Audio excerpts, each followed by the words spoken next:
जायफोरा केस होदों बे बारदों जायफोरा जे केस होदों बिसोर जे बिनानावफोर पार्टि होनायनि नैबे लेग पिस पार्टि नङा माने दुखु गोनांसो बाथ्राया आरो अफ्रिबो दङ रायजोफोर फुद्रुन द्रुनबाबो गामसा गाननानै खोथाया जाहैबाय इभेक्सन टाइमावहाय बयबो मिथिखागौ बेसाराफोर कलेजनि स्टुडेन्टफोरबो दं सरि रेसन हैनाया जे जायगायावहाय प्रेगनेन्ट वुमेनफोर मोदोमाव थानाय देहायाव थानाय आइजोफोरबो दंमोन बिसोरखौ नुनानै थानो हायैयाव माइरं बिस्किट बायदिसिना हैदोंमोन बेनो जाहैबाय बयनिफ्राय देरसिन दायनिगिरि जानांदों दिनैनि दिनाव राष्ट्रिय दहि ना मा होनो दा बेनि थाखाय राष्ट्रिय दहि नङा नोङो आरो अफ्रिबो दङ लिस्टआवहाय नामाव टटेल 14 ना 14 मोन दा 14 ओमफ्राय कर्टआव ओरैबायदि नेबाय ओंखाम गैया दै गैया फुंनिफ्राय बेसाराफोर बिसोरबो ओमफ्राय दखानाव जि हायो एसे एनै बेखौ रिफ्रेसमेन्ट हिसाबै दाउखौ लाबाय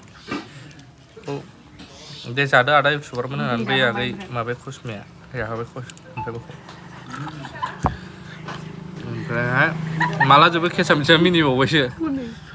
माखौहाय ए बै लानायखौसो मिनिदों दा थाव सोबखांहोदों थारमाने केसा मालासिम जोबगोन मिथिया केस जेल जानाय मानायबाल' बे केस बे नङा बेनो केस होनायनि रियेल मिनिङा हेरेसमेन्ट होनाय मानसिखौ बे आरो बिसिना टाइपआ आरो केसखौ सोर होदों बेखौथ' मिथिखायो बिनि गेजेराव सोरखौ थुनानैहाय सोरखौ लगाय होदों बैसोरबो फैनांगोन हाजिर जानांगोन मोनसे समाव बेदर देखाय जानायखौ देखायनो बायो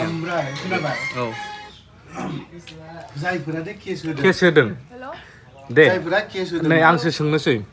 बे बारदों जायफोरा जे केस होदों बिसोर जे नोंखौ जे आथिं हमनाङा सानसे समाव बाबु बिनि फिसायानि फिसा आथिंथ' हमथारनांगोनलै बे जोंबो बे आथिं दुलुरलुर इसिनिल' बुहुमाव अबावथो मा गनो बेलाय हाजार नों डक्टरेट माबा माबि गिदिरानो जा नों आंखौ आथिं हमथारनांगोन हयथ' बे फिसानि थाखाय नों आंखौ हमनांगोन मिथिबाय ओइ उमुक बाबुखौसो लिंहरनांगौमोनलै आं बोरै होलायनोब्रा बेखौ बुंथारनांगोन बे ओमफ्राय आं मोनसे खोथाखौ सानबाय थायो मुं लाला बयबो मिथिगौ दाथ' गोहोआव दं गोहोआ थाङोब्ला गावसोराबो जे माबा मोनसे सिगांनि एरखांफिननानै थ्रोब सोजायोबा जोंनि बर'फोरना मा जागोन आं बेखौ सानफ्लांबाय थायो